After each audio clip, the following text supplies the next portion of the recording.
Man ana, man ana, man ana laulakum. Kona itu bukan berarti apa? Nggak mau bekerja, nggak mau usaha. Tetap usaha itu harus maksimal.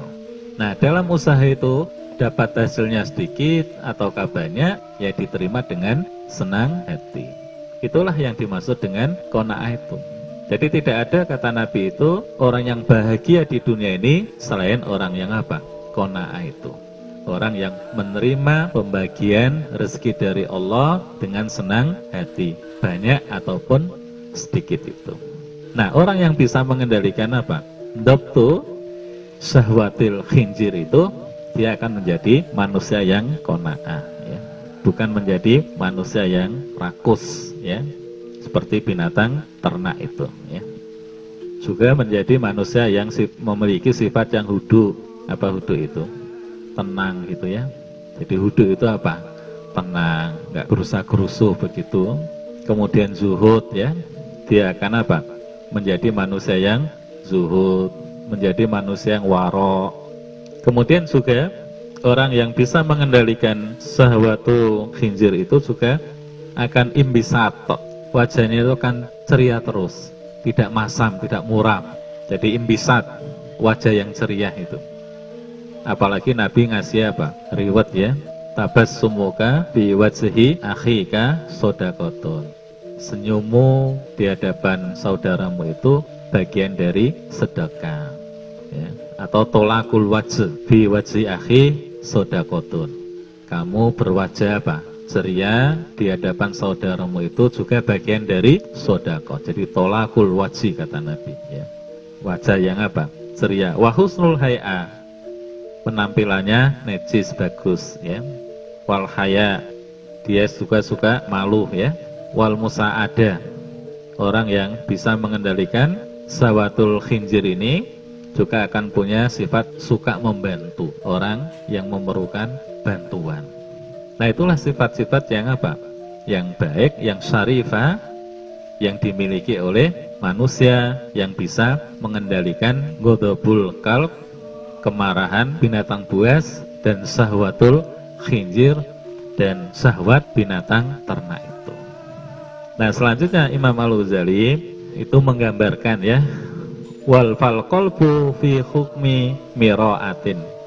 Al-Ghazali ini memposisikan hati itu seperti cermin. Bagaimana cermin itu? Qadik tafathu hadhil umur mu'siratu fi. Cermin itu akan menangkap, ya, gambar-gambar. Jadi cermin itu akan memotret, akan menangkap gambar-gambar. Nah, gambar-gambar yang ditangkap oleh cermin itu, kata Al-Ghazali, itu terpengaruh oleh bersih dan tidaknya cermin itu. Kalau cermin itu, kata Al-Ghazali, bersih, maka gambar yang ditangkap oleh cermin itu pasti akan apa? Bersih, terang, cetawelo-welo gitu. Ya, sama dengan kita, ya. Kalau kita bercermin di depan cermin yang bersih, yang tidak ada debunya, nggak ada apa-apanya, pasti badan kita, wajah kita ini juga akan kelihatan bersih seperti apa adanya. Tapi sebaliknya, kata Al-Ghazali, kalau cermin itu banyak apa? Debu-debunya, ya. Jadi banyak pengaruh-pengaruh yang apa? Negatif, atau banyak asar-asar yang apa? Yang negatif, maka cermin itu akan menjadi buram, sehingga cermin itu tidak akan bisa menangkap gambar, ya, itu dengan jelas. Nah, hati ini akan menerima kebenaran ataukah tidak, kata Al-Ghazali, akan menerima ilmu yang bermanfaat ataukah tidak, itu tergantung dari apa? Kebersihan hati manusia itu.